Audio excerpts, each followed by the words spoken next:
Hello, everyone. Welcome to another Legends Reborn Developer AMA. My name is Cade, and I'm a product manager at Gala Games working on Legends Reborn.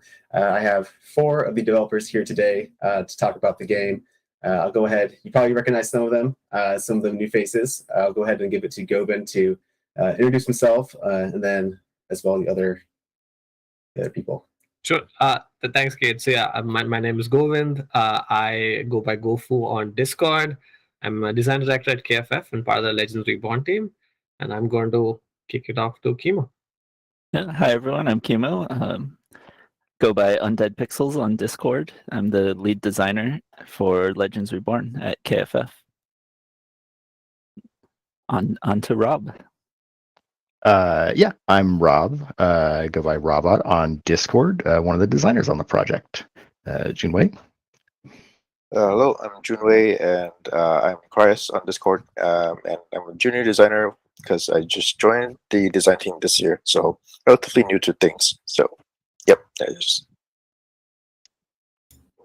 Awesome. Well, welcome. Happy to have you guys here. And I guess to kick it off, we're going to talk about some free-to-play game mechanics, and I will hand it off to Rob to go over that. Cool. So the free rotation for this game, what is it? It's a system similar to the free champion or hero rotation in a lot of MOBAs. It serves a similar purpose to stuff like the standard format in MTG, where you kind of have a limited time lock bracket of what you can use during a given time. But it applies mostly to players that are free to play, in the sense that this is a group of heroes, cards, creatures that will be available to all players on a free rotation. This rotation will last a couple of weeks usually. That number's totally up in the air, but I expect a magnitude of weeks. And it's just, it is a free pool of assets for you to build decks from. If you own nothing, these will be the decks, or these will be the creatures and cards and stuff that you're making decks from. If you own some stuff, it'll be the stuff that you're kind of matching your stuff that you own with, kind of finding new combinations of cool, fun stuff. If you own everything, then it's the stuff that the people you're playing against will be playing. So either way, when it rotates, there's somewhat of a meta change.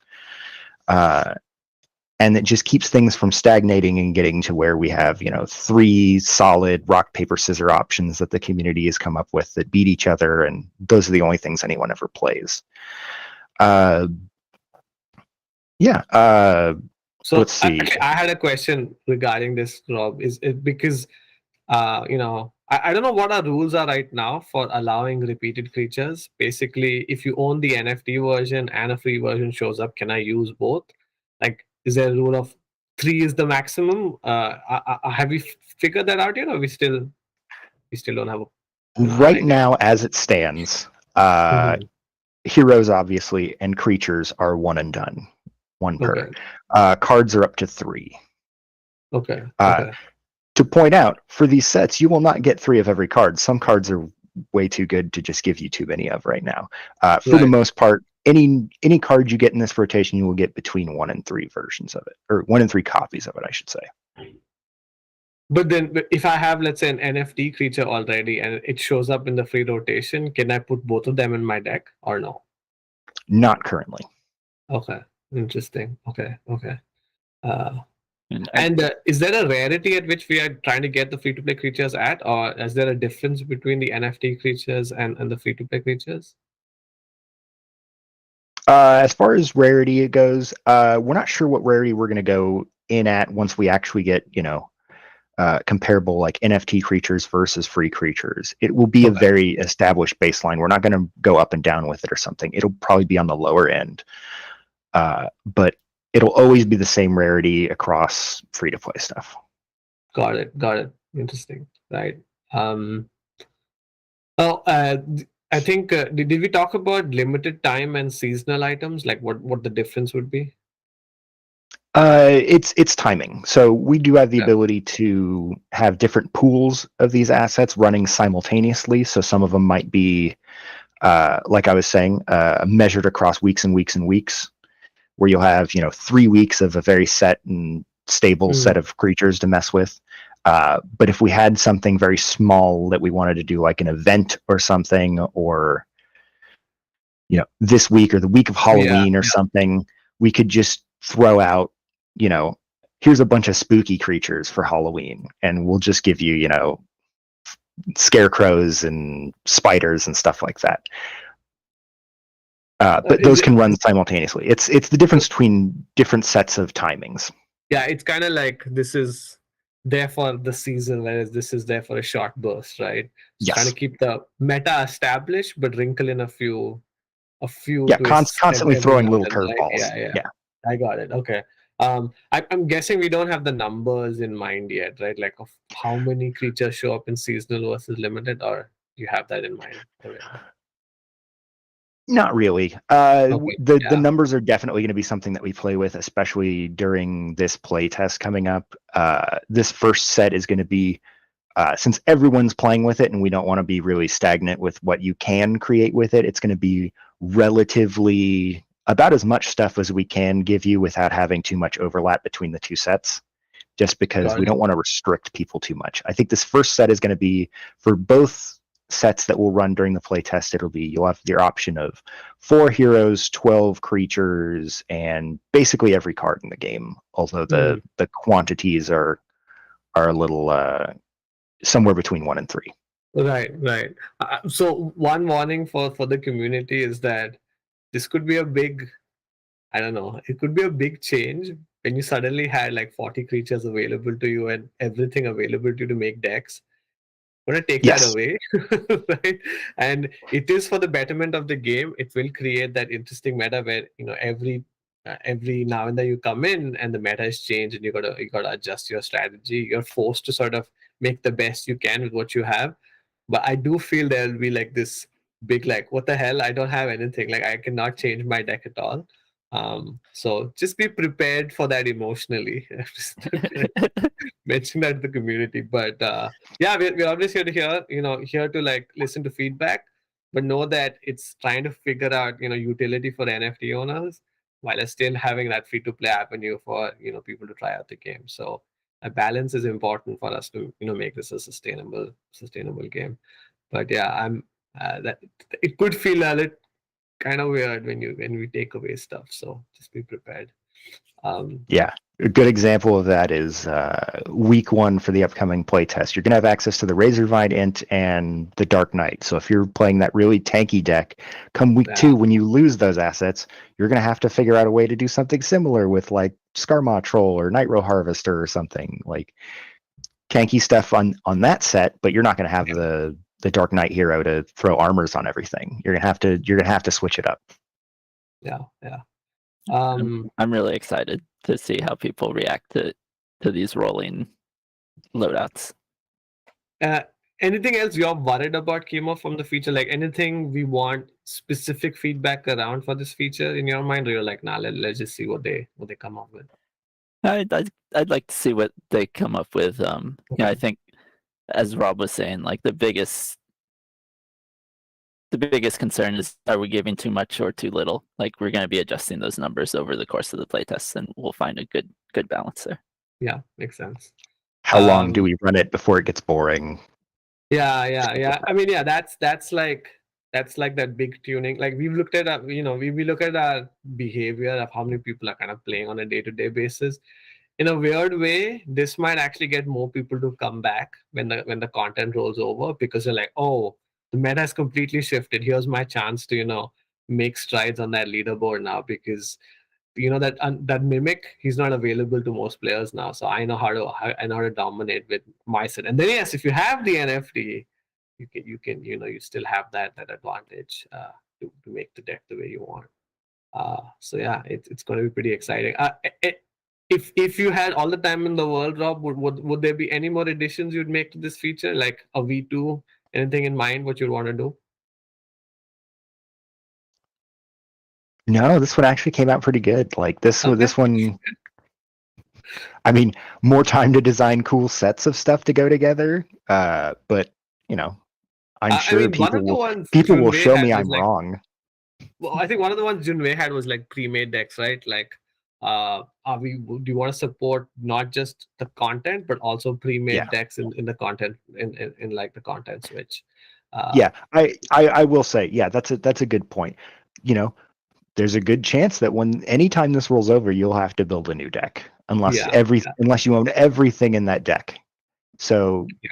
deck building is a part of this. If you don't like, it would have been nice to have had some pre-built decks that roll over with this. So every time it rolls over, there's a deck that you can play with without having to build it yourself. But Yeah. at the same time, it's good learning experience to make a deck over and over again and know why you're putting stuff in it and why you're doing what you're doing.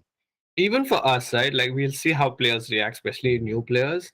If there isn't enough, if there's not an easy way to get in, then we'll have to think about maybe there's a higher priority get pre-made deck support earlier. But yeah, that was a good V2 that I think we talked about. But yeah, from Rob's point, he's like, nah, this feature is where it needs to be. It's good to hear. It's cool. I love it. Yeah. I just like the changing meta stuff. I love when standard rolls over in Magic and Yeah. all of a sudden the thing that you're really tired of seeing isn't there anymore. Yeah. I can see that. Should we pause for any questions on free to play, Kate, or should we just roll on? I don't think I saw many in the chat, so we can roll on for now and go back if I see any. Okay. So the second feature I can kind of take venues. So I proudly said in the dev update that venues is looking good. We want to show it off. But yesterday, I decided to integrate our system with Gala's account. So we have like a testing environment where we can test it before we go to the live environment, and we're trying to get the NFTs figured out, the account figured out, and yesterday everything kind of blew up. So we cannot showcase venues today. The venues feature is pretty simple. It's we've already talked about it, but essentially you can activate your venue to be part of the current PvP system, and then when players are picking a match, your venue could be chosen from a select set, and there is tiering of venues. So the top players will always play in the Grand Colosseum, and like the early players that are just starting off will start in the dive tavern and go up. So there is a percentile distribution that goes on across the leaderboard and who plays in which tier. And if you own that tier of a venue, players will start playing games on that. So all of that was working on our end. We've like had some fake NFTs on our side just to test it, but once we started to get that account together, it wasn't working. So what we'll do instead is once we get that working, we'll just do an offline video to showcase how you can see the NFT in your account. You go to the game, you see the NFT in your game, you hit play. If you're at the right tier, we'll do a couple of matches, and then you'll see like, oh, see, it found my venue, and I'm playing a match with somebody on my venue. So we try and do that. But yeah, other than that, we don't have a live demonstration of the venues, unfortunately. So we'll try and get an offline one. I think there was a question just while we're still on the venue topic. I know we covered it briefly in the last AMA, but more so going over the hospitality. It's a Discord question from Las Vegas fans about the hospitality features in the arenas. I know we discussed the arena cards. Yeah. So we can go over that again. I mean, the system at the very basic level is a venue owner gets the ability to set tavern cards in their venue. So it's basically saying like these are the cards that players will be offered when they start a game, right? So if suppose Chemo has a venue, he sets what's the 70 the 70 energy card, the Wellspring, is that what it's called? I forget what it was called. That's the Druid Hero card. Yeah, Wellspring, something Wellspring. Yeah, something Wellspring. So basically, Chemo in his tavern is like he has the ability to say, okay, offer a Wellspring card to anybody who plays in my tavern. As a player, if you happen to find Chemo's venue, you will get to replace one of your starting cards in your hand with one of the cards from the tavern. So if you get into Chemo 7, you'll see that card and you can replace it. And as soon as you pick a card from Chemo's from Chemo's tavern, you have to rate his venue. So this is the hospitality system where you're taking something from the tavern, and you don't get the card forever. You only use it in that game. Think of it as Chemo is serving you, like a drink, and you're drinking it, and you're like, I like this drink, and therefore I give you a rating. So that's where the hospitality system came in. We think this is going to be socially really powerful because a bunch of venue owners are going to ask the community at various tiers, like, hey, what card should I put in there? Like, what do you guys want? What is the meta that's going on? And if you're listening to the community, you will put the right cards in there. And when players take your card, they'll rate your cards better. And if you're rated better, more matches are played on your venue. So that's like a super high level of how at least the V1 of hospitality could work. Eventually, we'll get into other systems, but at least that's the first iteration of what hospitality would look like. That's good. It's a good run through. Nice. Okay. Yeah, I think we're good on the two features. Yeah, again, sorry about no video, but we can move on to the feedback from the fourth playtest. Is this something, Chemo, you're going to just run through, or is it like a back and forth with a bunch of people? I can call out some stuff that we have on our list and Okay. talk about it and see if any questions come up or if people want to interject anything about the previous playtest. This is partially thanks to Cryas Junwei for getting some of this together. He's been doing a great job, like managing our Discord, keeping the interactions up. But yeah, so everyone saw in the last playtest that the Ent creature, the tree, I think he got nicknamed Broccoli. He kind of became a core meta that we saw a lot of. He has high health, good thorns abilities. Keeps like regenerating his health as you apply thorns to him. We're still seeing a lot of people moving towards the single creature deploy, where you're only keeping one creature out on the board at a time. We know that's ruffling a lot of feathers, I would say. It's not the most fun to play against. It's a strategy that we don't want to get rid of. We're still trying to integrate some new features to balance it out more. It also makes the matches longer, right? Like the single deploys. It's pretty annoying to play against, but it's also fun to do. Yeah, okay. I can see how if you're on the wrong side of that strategy, it doesn't feel the best. Yeah. Yeah, so we do want to keep the strategy around, just lower its popularity somewhat, so that you have to be a little more intentional with playing that way, and have more clear counters to people that are playing that way, so that it can become part of the meta and not just feel like you're exploiting something. What else? We've got Mimic and Kraken are still being called overpowered. That's very clear. They're extremely popular in our analytics that track like which creatures are being used in custom decks. Kraken is way up there. I think he's number one still.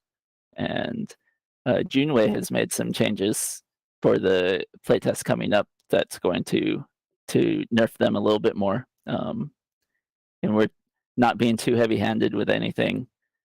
So we'll see how this one goes. I think that certain things that are popular are going to remain popular for a while, because we're not making massive changes. We're just like making small tweaks. So, Junwei, can you share what the specific tuning is for the Mimic and Kraken, or is that a surprise? Do you want to leave that as a surprise? I mean, yeah, it's not going to be a surprise. I think like a lot of complaints where the Mimic's attack was way too strong. Lowered that down a little bit. Kraken is like, he's a damage dealer, but he's also really tanky for a magic creature. So I lowered his defense, debating increasing his drag attack cost, but I don't think that's really too much of a thing. The real problem is his buff gives it affects the creatures around him. So that's really something that's like, oh, I put the wisp on, and then I put the Kraken, and then the wisp gets like super rough damage for 2 turns. So Yeah. yeah, I think that will have to be probably like just change it from area to just buff itself or something else. I don't know, but for this playtest, I'm still debating on decreasing the turn count to 1, but maybe that might be a bit too much. Yeah, still Interesting. back and forth on it a little bit. So But- is the Kraken then going to feel like the Naga, where it's like a glass cannon, or It's where not do so you much like of a it? glass. No, it's not so much of a glass cannon. It's Okay. just a little bit of nerf. Not Okay. it's not, his defense is not going to be 0, but like not high as like 20. Okay. So I think Chemosite will still be pretty popular. The nerfs I'm hearing, I'm like, okay, it's like a slight suggestion, but it's still going to be pretty Yeah. popular. Yeah. There's definitely like things we want to do, like changing his passive ability from an area effect to a single effect.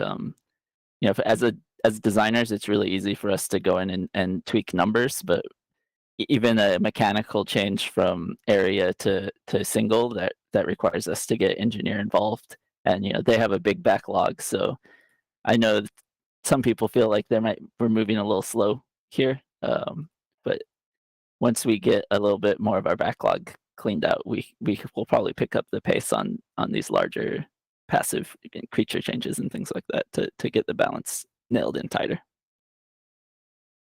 Cool.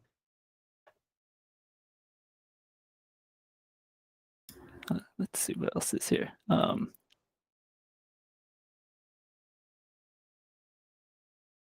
No, there's let's see, on our list we had people asking for tutorials as well as playing with friends versus friends, like direct match instead of random matchmaking. So we've written specs on them. We're starting to figure out their priorities, but tutorials do take a lot of time. But I think the friends v friends match might be able to get online pretty soon. No promises.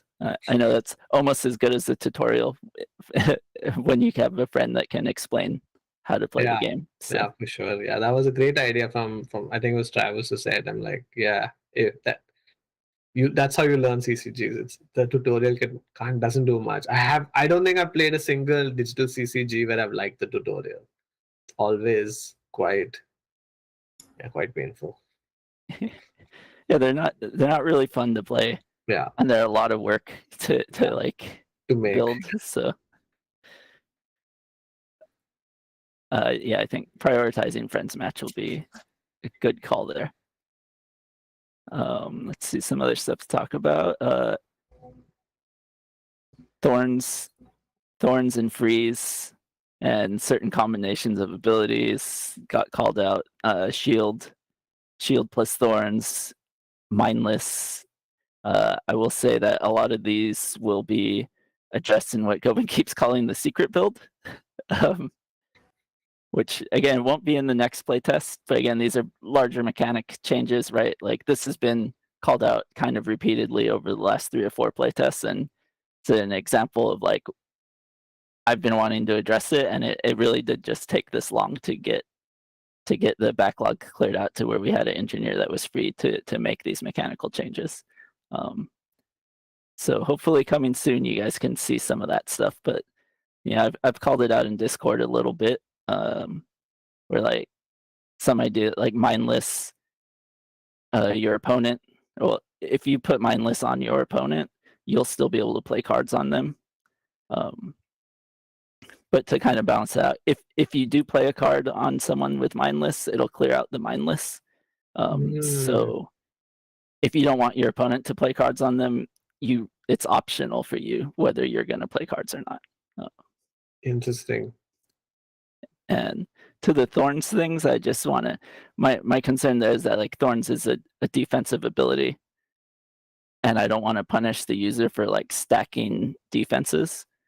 So things like the combination of Thorns and Shield still returning damage. We may look for other ways to adjust that. Like, I don't want to just say that if you have a Shield, Thorns doesn't do anything. We may make it harder to like get a combination of a Thorns and a Shield card, especially when you only have one character out. Like maybe you can't equip both of those on the same creature. Oh, interesting. I see. Huh. I think Okay. the main thing about Thorns is that it just returns so much damage, right? Like 100, I think it's 100% damage reflected back to you, but yeah. Yeah, and so we're gonna reduce the amount of damage that Thorns returns, but it's still gonna be a flat amount. I had considered it like being doubly reduced by defenses, where like if I do 100 damage to you and you reduce that damage with your defense, then it only reflects that reduced damage, like that type of back and forth. But then again, I think that goes back to you're punishing someone that's like playing defensively. Like if you're playing a Thorns deck, you want to build up your defense. You want that survivability. Yeah. So, Yeah, I can see why you're saying that. Like even when I play CCGs, that is always a struggle. Like I want to build my strategy, right?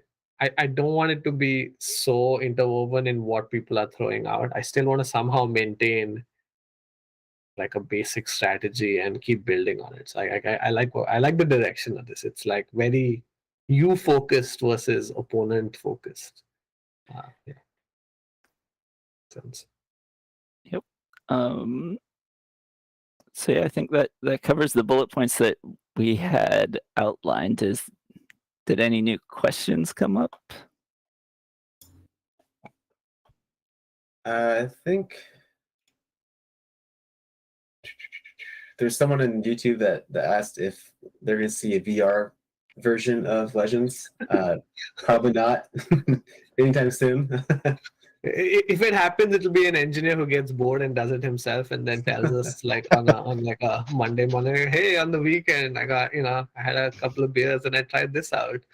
But no, there's so many things chemo and the rest of the design team want to get done before that. That is this further. And by the way, I hate VR because I have to wear glasses and cannot wear that on top of my glasses. So you won't get my support. I'm just saying. Cool. So yeah, so that's the feedback. I also did want to cover quickly on some of our future plans. So we always have like a really what you call a high level overview, where the game is at, and also where the sort of where the industry is at.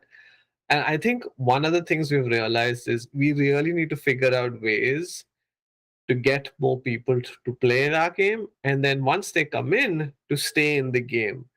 So there is a big push right now on really evaluating if the order in which we're thinking about our development phases is right. Like I think our original plan was get the NFTs in the game and start on a few play-on features, but we're starting to feel like, given the industry, the environment we're in, we actually need to create more retention and engagement features just to get people to stick with the game longer.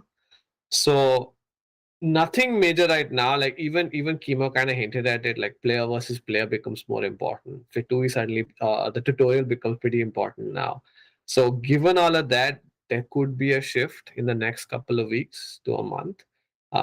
So again, this is trying to keep as transparent with the community as we can. There are conversations happening about, hey, we should be changing our approach to what features we build. But more on that maybe in like a month's time, where we have a more solid plan. And yeah, feel free to ask us the tough questions against this plan, like, hey, this doesn't work for me, or like whatever it might be. We'll definitely get through all those questions and try to give you at least our side of why we think this is the better way to do it. But yeah, I think that's sort of that's a small indication of where what the future could hold for Legends. But yeah, so I guess one of the questions we saw a few times was, when is the next playtest? And I think we can say that the next one will be an alpha playtest officially, and that will be sometime near the end of October is what we're estimating at this point. But we'll give it a hard date out here in the next few weeks for everyone. So be on the lookout for that. We're excited about this one, and yeah, I hope everyone enjoyed watching the AMA. Any last comments from anyone before we close up here?